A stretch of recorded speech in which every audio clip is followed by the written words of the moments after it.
வணக்கம். இன்றைய முக்கிய செய்திகள். வண்ணாரப்பேட்டையில் எஸ்டிபிஐ மகளிர் அணி சார்பாக இப்தர் நிகழ்ச்சி நடைபெற்றது.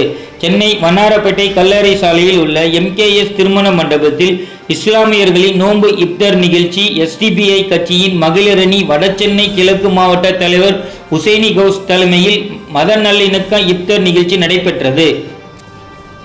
இதில் சிறப்பு விருந்தினர்களாக எஸ்டிபிஐ கட்சியின் மாநில பொதுச் செயலாளர் நிஜாம் முஹைதீன், பெருநகர சென்னை மாநகராட்சி மேயர் பிரியா, ராயபுரம் சட்டமன்ற உறுப்பினர் ஐட்ரீம் ஈரா மூர்த்தி, எஸ்டிபிஐ கட்சியின் சென்னை வடக்கு மண்டல தலைவர் முகமது ரசீத், வடசென்னை கிழக்கு காங்கிரஸ் கட்சியின் மாவட்ட தலைவர் மதரம்மா கனி பாரூக், விடுதலை சிறுத்தைகள் கட்சியின் மாநில துணை பொதுச் செயலாளர் எழில் கரோலின், திமுக வடசென்னை வடகிழக்கு மாவட்ட மகளிர் அணி அமைப்பாளர் லட்சுமி வேலு, சென்னை வடக்கு மண்டல தலைவர் ஜமீமா பஷீர், பின்னணி பாடகர் சமூக வலைதளம் நட்சத்திரம் முனைவர் ரஹீமா போகம், சஞ்சய் சாய் செல்வராஜ், மருத்துவர், சென்னை உயர்நீதிமன்ற வழக்கறிஞர் சாய்ரா பானு, கவுன்சிலர்கள் விஜயலட்சுமி, விஜயகுமார், கீதா சுரேஷ், பகுதி செயலாளர் சுரேஷ் மற்றும் வட்ட செயலாளர்கள், எஸ்டிபிஐ சேர்ந்த மகளிர்கள், அரசியல் பெருமக்கள், இஸ்லாமிய பெருமக்கள், பெண்கள், ஆண்கள் 500க்கும் மேற்பட்டோர் கலந்து கொண்டு நோன்பு திறக்கும் நிகழ்ச்சியில் பங்கேற்றனர்.